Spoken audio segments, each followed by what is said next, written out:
Bismillahirrahmanirrahim. Assalamualaikum warahmatullahi wabarakatuh. Innal hamdalillah nahmaduhu wa nasta'inu wa nastaghfiruh wa na'udzu billahi min syururi anfusina wa min sayyiati a'malina. May yahdihillahu fala mudhillalah wa may yudlilhu fala hadiyalah. Asyhadu an la ilaha illallah wa asyhadu anna Muhammadan abduhu wa rasuluh. Qala Allah ta'ala fi kitabil karim, a'udzu billahi minasyaitonir rajim. Bismillahirrahmanirrahim. Laqad kana lakum fi Rasulillahi uswatun hasanah liman kana yarjullaha wal yaumal akhir wa dzakarallaha katsira. Al-ayah. Jamaah salat subuh yang dirahmati oleh Allah Subhanahu wa taala. Alhamdulillah senantiasa kita panjatkan puji syukur kehadirat Allah Subhanahu wa taala sehingga pada pagi hari ini yang alhamdulillah malam dikasih gerimis, dikasih hujan sedikit sehingga suasana agak sejuk.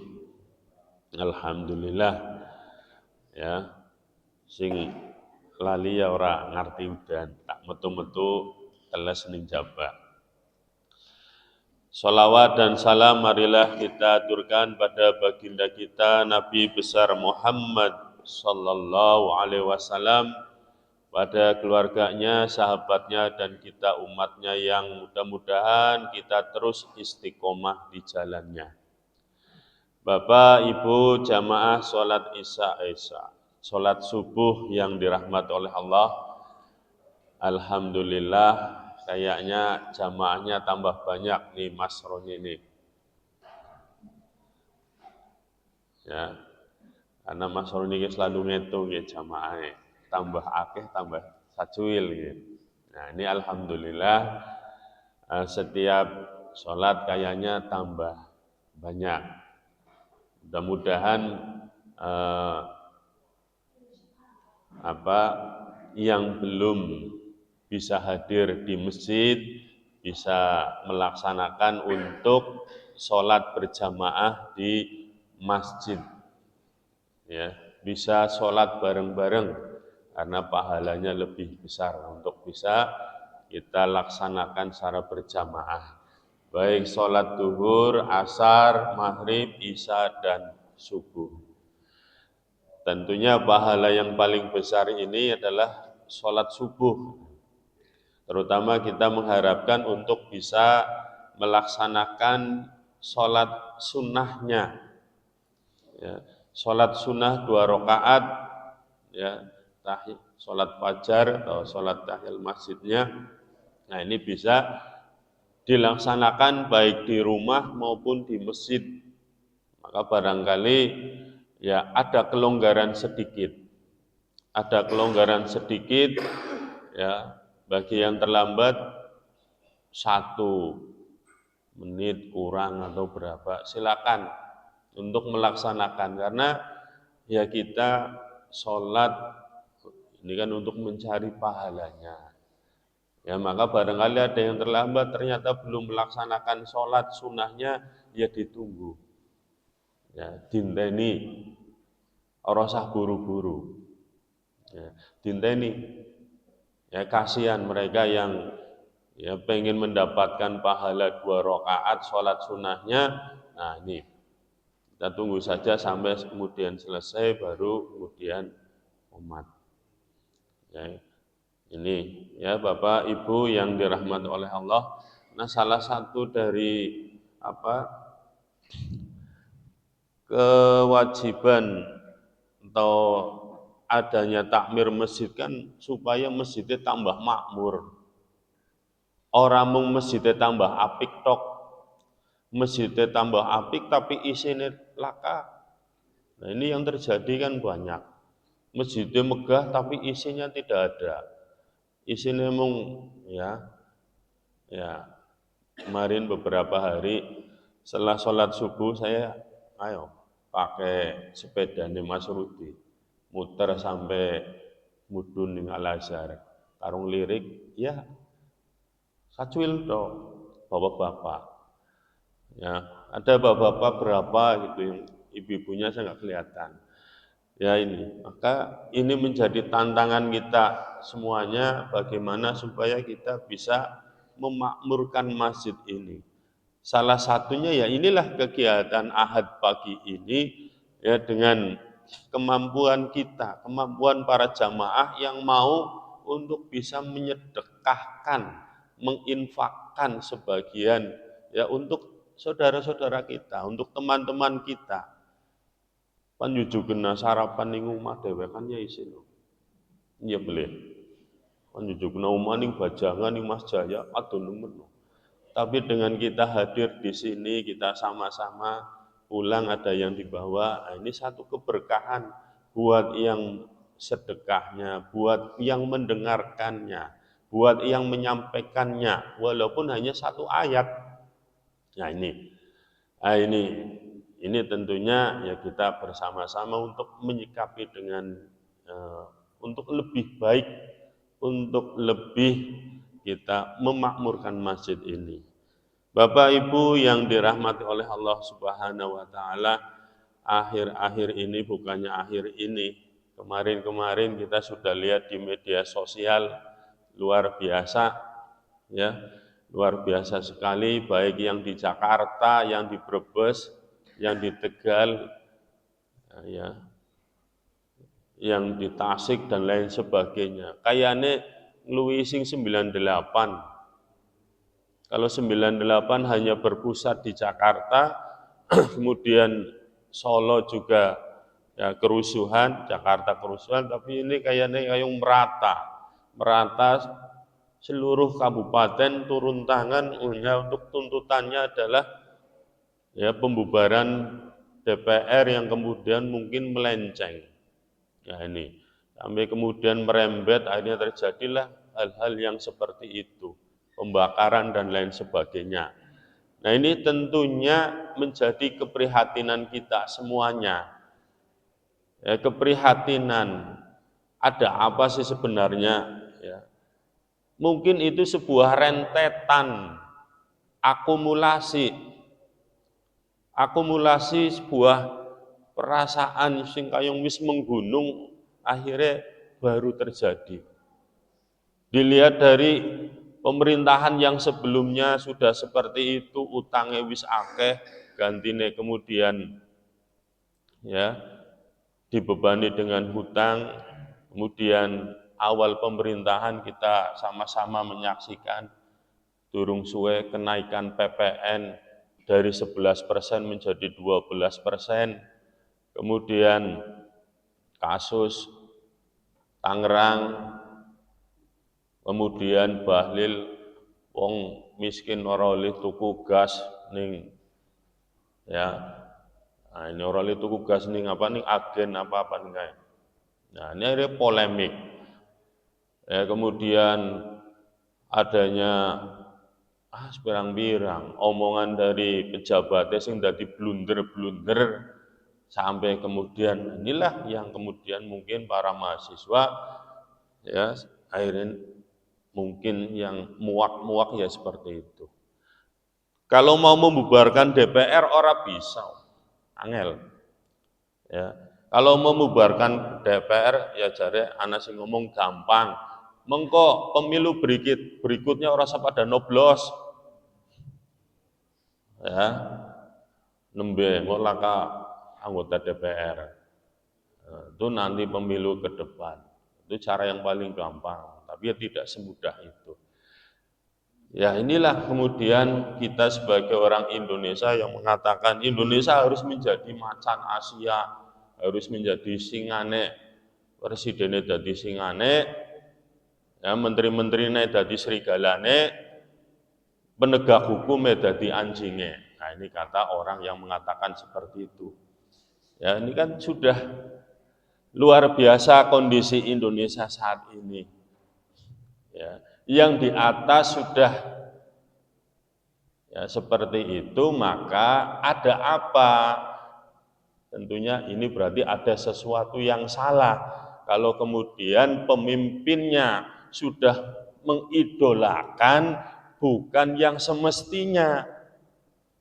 Kalau kemudian pemimpinnya mengidolakan Mustafa Kemal Atatürk, seorang liberalis, seorang pembunuh kaum Islam, lah Indonesia tambah parah.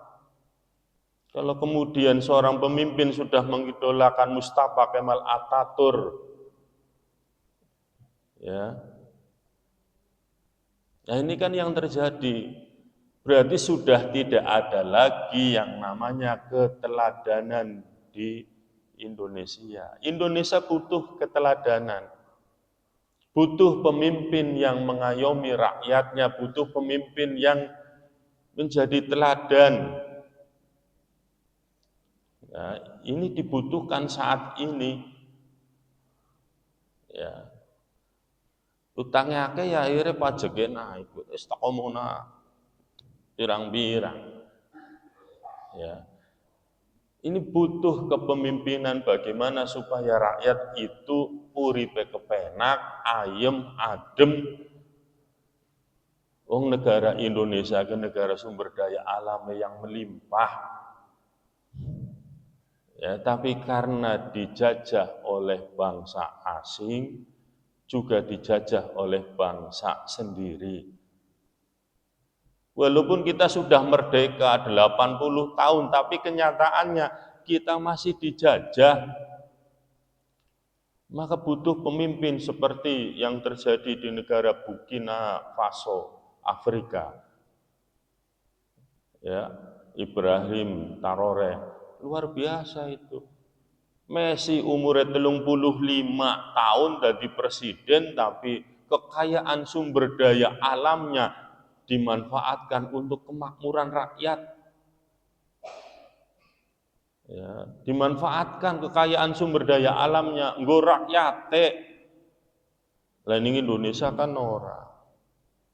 Siapa yang ya makanya dicintai oleh rakyatnya ini Presiden Ibrahim Traoré di Burkina Faso, penghasil emas.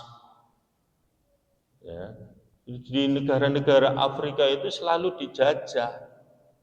Ya, selalu dibikin miskin ya oleh negara-negara barat, sehingga yang terjadi adalah kemiskinan, yang terjadi adalah ya dibodohkan oleh penjajah.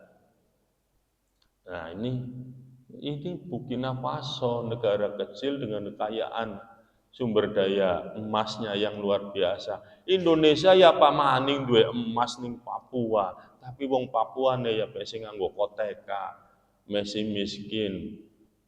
Nikelnya ya dikorupsi 300 triliun sampai saiki ya. Ya. 300 triliun di penjara paling pirang puluh tahun, mungko 1 tahun oleh remisi, ya korupsi KTP wis bebas. Wis rakyate lagi pajeke naik, sing nang dhuwur nehin apa? Kehormatan, gelar kehormatan sih kepribe? Gelar kehormatannya karo wong sing pernah menjabat terus jadi koruptor. Ya, ya anggere paham ya sewot to. Sing ora paham ya meneng bae ora ngerti sih. Ini wong rakyat lagi susah, ya politisi jasane ning apa ora jelas tapi diberikan gelar kehormatan. Ya, nah ini ya rakyat akhirnya nembe setelah kejadian nembe ya seperti itu. Ya, nah adanya kepentingan asing nggak tahu itu urusan. Ya. Yang saya ya pelaku 98 laka asing sing berkecimpung tidak ada. Semua adalah karena akumulasi rakyat yang sudah muak. Akumulasi ya, maka dibutuhkan keteladanan ini. Keteladanan saat ini sangat penting. Ya. Nah, keteladanan ini ya dimulai dari keluarga. Ya, dimulai dari keluarga, ini yang paling kecil. Ning sekolahan dididik, diomong, di lain sebagainya, waktu ini sadela. Kembali nanti ke rumah, lah ning omahe bapane mamane ribut bae, bapane ora tahu salat, mamane ora tahu ngembutna salat, ya njuk ning sekolahan angel maning. Maka di rumah itu adalah pembentukan karakter yang paling awal. Yang pertama, anak kenal yang namanya pendidikan pertama ya di keluarga. Maka kita, bapak-bapak, ibu-ibu, ya, agar bisa menjadi teladan yang paling utama adalah di keluarga. Nah, ini yang pertama, keluarga adalah pembentuk nanti anak-anak kita. Ya, jangan sampai nanti di anak-anak kita kemudian menjadikan contoh karena melihat bapaknya sing ora apik, jangan sampai. Ya, angger lagi udut ya aja ning omah. Angger pengen udut ya metu aja sampai anaknya weruh bapaknya lagi udut. Bapaknya lagi ngerokok. Nah, ini angger anaknya weruh bapaknya lagi ngerokok karo ngopi, karo nonton TV. Waduh. Ya anaknya paniru mengko. Sing dideleng ku ya kuwe. Ya, apa yang dilihat? Kalau di sekolah waktunya pendek, bagaimana mau membentuk anak ini supaya menjadi generasi robani, generasi yang cinta nabinya, generasi yang cinta Al-Quran, kalau di rumah orang tahu maca Quran. Ya ini akhirnya ya aduh. Maka inilah kita Bapak Ibu yang dirahmati oleh Allah Subhanahu wa taala, bagaimana kita menjadikan Nabi Muhammad sebagai teladan. Apa yang sudah diperintahkan oleh Allah melalui Nabi Muhammad, apa-apa saja ya kita berupaya, berusaha untuk mencontoh perilaku-perilaku Nabi kita, Nabi Muhammad Shallallahu Alaihi Wasallam. Akhlaknya Nabi kan luar biasa, ya. Sampai dalam sebuah cerita zamannya Nabi itu ada seorang Yahudi buta tapi ya dia itu pembenci sama Nabi Muhammad. Yahudi buta selalu ngomongi Nabi Muhammad itu dengan yang jelek-jelek. Ya. Tapi siapa coba yang ngasih makan setiap hari? Dengan perhatian yang tulus, keikhlasannya, keriduannya, Nabi Muhammad ngasih makan pada orang Yahudi yang buta itu. Sampai kemudian Nabi Muhammad wafat, orang buta Yahudi ini kemudian tidak ada yang ngasih makan, sampai kemudian sahabat ya teringat Nabi selalu terbiasa memberikan makan kepada orang Yahudi yang buta ini. Sampai kemudian sahabat Nabi kemudian memberikan makan pada orang yang buta ini. Ternyata orang yang buta ini, orang Yahudi ini tahu betul bahwa yang biasa ngasih makan ini bukan orang yang biasa ngasih. Ini orang lain yang ngasih makan pada saya. Ya. Sampai pada akhirnya sahabat yang ngomong, yang biasa ngasih makan setiap hari itu adalah Rasulullah Shallallahu Alaihi Wasallam, Muhammad. Ya, sampai kemudian orang yang buta ini masuk Islam karena akhlaknya Nabi. Ya, ini baru satu akhlak Nabi, masih banyak contoh-contoh yang lain. Nabi sebagai pemimpin, bagaimana Nabi kaum Islam saat menghadapi perang Khandaq, menghadapi kaum kafir Quraisy untuk menyerang pasukan Nabi dengan bantuan ya Nabi sendiri turun tangan bikin parit-parit atas usulan Salman Al-Farisi untuk membuat parit supaya nanti pasukan tidak bisa masuk menyerang sehingga pasukan bisa terhalang. Nabi turun tangan memimpin jalannya pembuatan parit-parit itu. Jadi Nabi juga seorang pemimpin.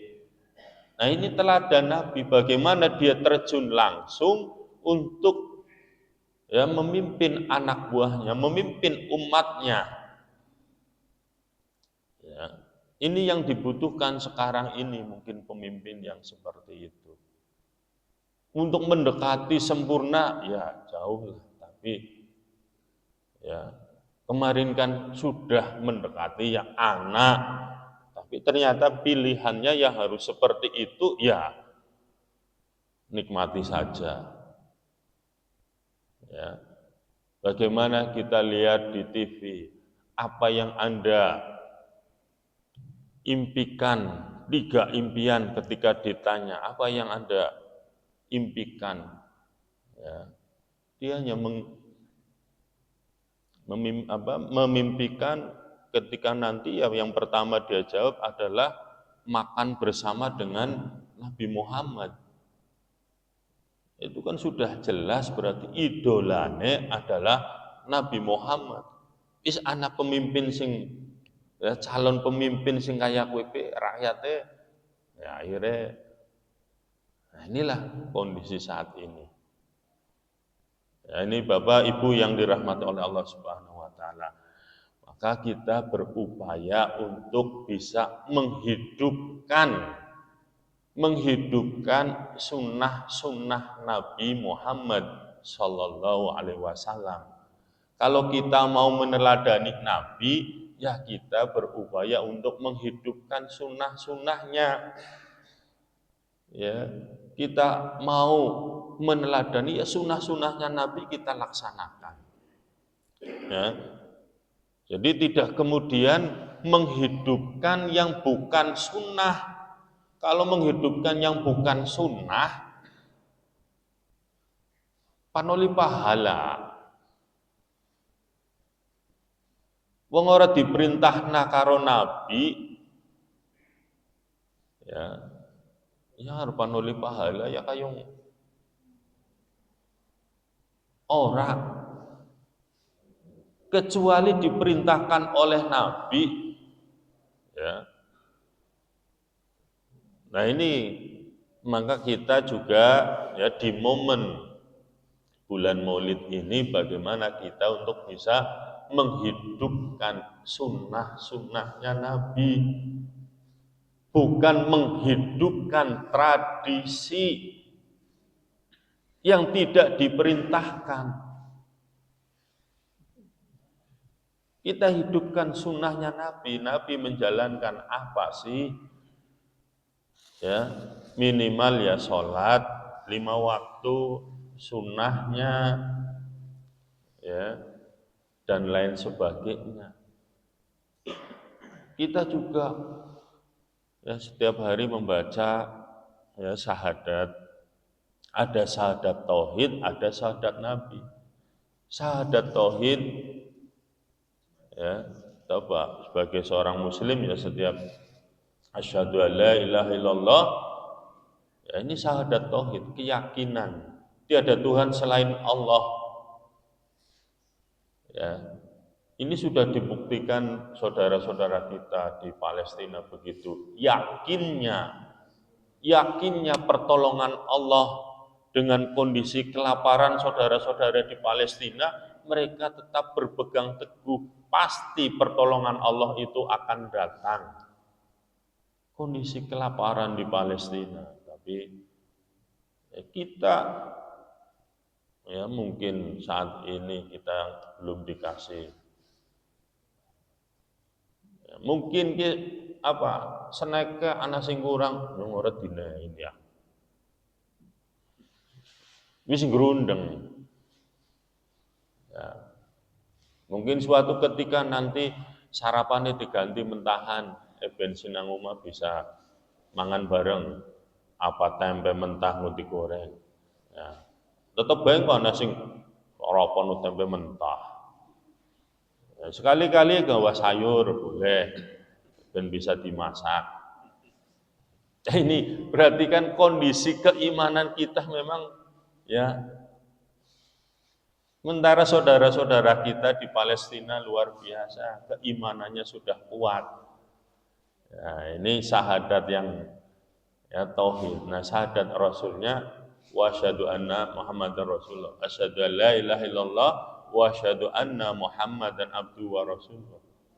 Kita momen Maulid Nabi ini ya kita harus meneladani apa yang dilakukan oleh Nabi kita, tentunya dengan menjalankan syariat-syariatnya, menjalankan sunnah-sunnahnya, bukan menjalankan tradisi yang tidak diperintahkan. Kita mencintai Nabi harus yakin ya.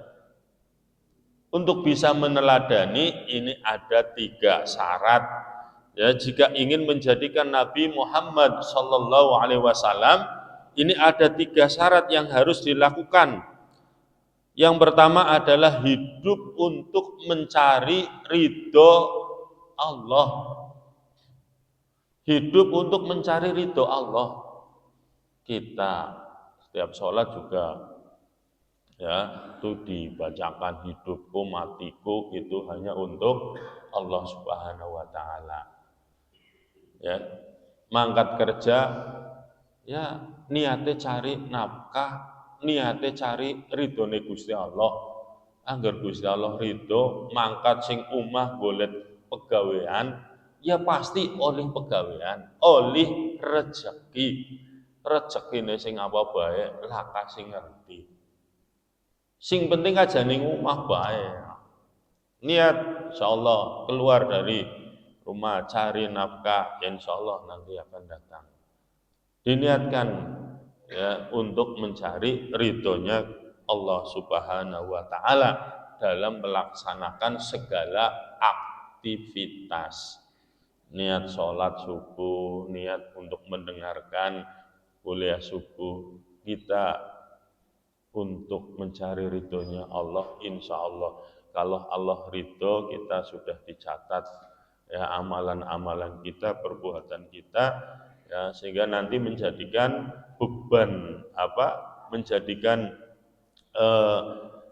ya tambahan kita untuk bekal kita di akhirat nanti. Ya, jadi setiap kata, setiap perbuatan, setiap sikap, pikiran ini betul-betul diniatkan hanya untuk mencari ridho Allah Subhanahu wa taala. Untuk memakmurkan masjid ini ya diniati ridho kabeh go Gusti Allah, bukan hanya untuk mencari ria, mencari penilaian dari orang lain. Ya, semuanya dilakukan karena kita pengen mencari ridhonya Gusti Allah Subhanahu wa taala.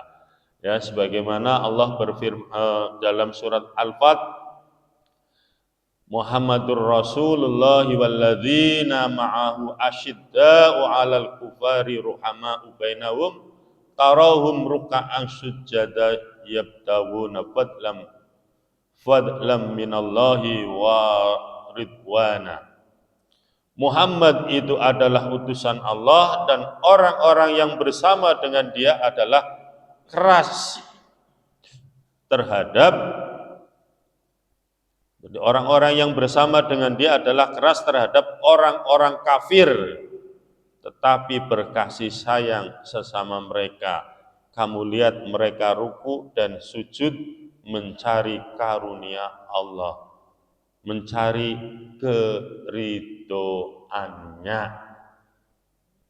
Ya, jadi angger karo wong kafir tegas keras, angger karo saudara kita sing mesi ruku sujud ya kita tetap ya masih saudara, ya lemah lembut walaupun ada yang tidak pas dengan kita, ya itulah perbedaan yang perlu kita sama-sama untuk bijaksana. Itulah keyakinan mereka. Kita hanya bisa mengingatkan untuk jamaah kita.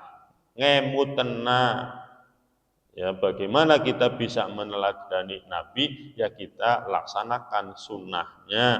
Nah, syaratnya yang pertama adalah kita ridho, mencari ridhonya Gusti Allah dengan saudara kita, ya kita untuk bisa tetap bijaksana. Dengan kaum kafir kita harus tegas, ya aja kemudian kebalikannya ana wong dakwah ceramah bener dimusuhi, dilarang, ya ini kan luar biasa. Penceramah internasional ya yang menggunakan rasionalitas akal sing ya malah dimusuhi ora oleh ayung pada baik saudara Islam ya. Nah, Bapak Ibu yang dirahmati oleh Allah Subhanahu wa taala, yang kedua, jika kita ingin menjadikan Nabi Muhammad sallallahu alaihi wasallam sebagai teladan, maka syarat yang kedua adalah menjadikan akhirat sebagai tujuan hidup tetapi tidak melupakan kehidupan di dunia. Ngoleh dunia, nggo kepentingan akhirat. Kalau kita mencari akhirat, dunia melu, tapi anggen ngoleh dunia tok ya akhiratnya. Nah, ini. Jadi kudu golek tinggo akhirat. Golek tinggo akhirat nggo sanggup bekal urip salawase insyaallah ya dunia ngintil. Ya, duniane pan melu. Angger goleti bekal nggo akhirat. Nah, ini syarat yang kedua. Ya. Syarat untuk bisa meneladani Nabi. Tujuan hidup kita ya menjadikan akhirat sebagai tujuan. Yang ketiga, kalau kita mau menjadikan Nabi sebagai teladan adalah ya kita selalu ingat kepada Allah Subhanahu wa taala. Jadi apa yang kita lakukan setiap hari bangun pagi sampai nanti tidur kembali, ya aktivitas kita selalu ingat kepada Allah Subhanahu wa taala. Inilah tiga syarat kita untuk bisa berupaya menjadikan Nabi Muhammad Shallallahu Alaihi Wasallam sebagai teladan. Ya alon-alon, ya mipil. Nah inilah salah satu sarana kita, wadah kita untuk berupaya memperbaiki diri, belajar bersama-sama, ya ada kesalahan ya dikoreksi, ya karena kita manusia biasa, ya dikoreksi bareng-bareng. Kita berupaya untuk bisa memakmurkan masjid ini, berupaya hidup ya sesuai dengan apa yang diperintahkan. Angger urip sesuai dengan aturannya Nabi, aturannya Gusti Allah, ora bakalan neka-neko, ora pirang-pirang. Ya. Sing sesuai aturan tok be kadang ora dilakoni, kok gawe aturan maning. Apa Nabi saat ya menjalankan apa yang diperintahkan karo Gusti Allah kowe ana sing kurang, ana sing ora disampe kena, sehingga kita itu perlu untuk membikin gawe maning. Soalnya waktu gemien Nabi ora ya, ana sing kurang. Nah kalau seperti itu berarti kan mengada-adakan sesuatu hal yang tidak ada. Ini kan dilarang, ya, tidak diperbolehkan. Tapi ya itulah, ya Kita semuanya sebagai warga Muhammadiyah meyakini ya harus bisa meneladani Nabi, bagaimana caranya ya menjalankan sunnah-sunnahnya, menjalani sunnah baik ya, sholat sunnah kepriben, bersosialisasi di masyarakat kepriben ya, sesuai dengan yang diperintahkan. Orang sama macam-macam sing naka perintah sudah tidak usah dilaksanakan wis ya. Bapak Ibu yang dirahmati oleh Allah Subhanahu wa taala, mudah-mudahan dengan lahirnya Nabi Muhammad sallallahu alaihi wasallam yang insya Allah jatuh pada tanggal berapa, 5 ya, tanggal 5 nasionalnya ya, ini kita bisa mengambil pelajaran, mengambil hikmah, mengambil ibroh dengan kelahiran Nabi. Maka kita ya ini kita mengenal Islam ya, diperkenalkan oleh Nabi dengan Islam. Kita lahir sudah beragama Islam, bapaknya Islam, mamanya Islam, ya lahir Islam, berarti agama keturunan. Ya, beda dengan para mu'alaf yang mereka itu mencari kebenaran. Setelah mereka mencari dari berbagai agama, menemukan Islam itu yang paling benar, maka mereka biasanya lebih ya, percaya, lebih afdol. Nah, kita berupaya untuk meneladani Nabi tentunya dengan kemampuan yang kita miliki. Karena setan pasti akan ganggu. Setan pasti akan ngintili terus, ngomongi terus. Ya, cara sadire mau kenal lah ngomong apa wae pasti kita. Setan ini ya, pasti dia akan ya, setiap hari. Maka kita berupaya ya, inilah bagian watawasau bil haq watawasau bisob. Bagian dari kita untuk menyampaikan kebaikan dalam kesabaran. Ya, bagian kita untuk sama-sama belajar untuk menyampaikan walaupun hanya satu ayat. Nah, ini Bapak Ibu yang dirahmati oleh Allah Subhanahu wa taala, kurang lebihnya mohon maaf ya. Mudah-mudahan kita semuanya diberikan kesehatan, diberikan keberkahan umur sehingga kita bisa. Dan sekali lagi mohon maaf dan barangkali dalam penyampaian agak mungkin biasanya tak halus kira agak keras ya Pak Haji ya.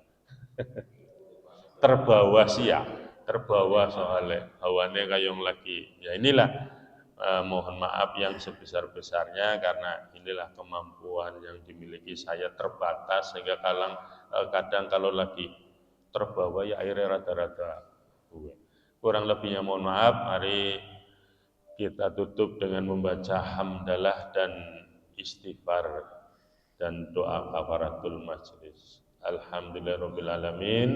Astaghfirullahaladzim. Subhanakallahumma wa bihamdika asyhadu an la ilaha illa anta astaghfiruka wa atubu ilaik. Assalamualaikum warahmatullahi wabarakatuh.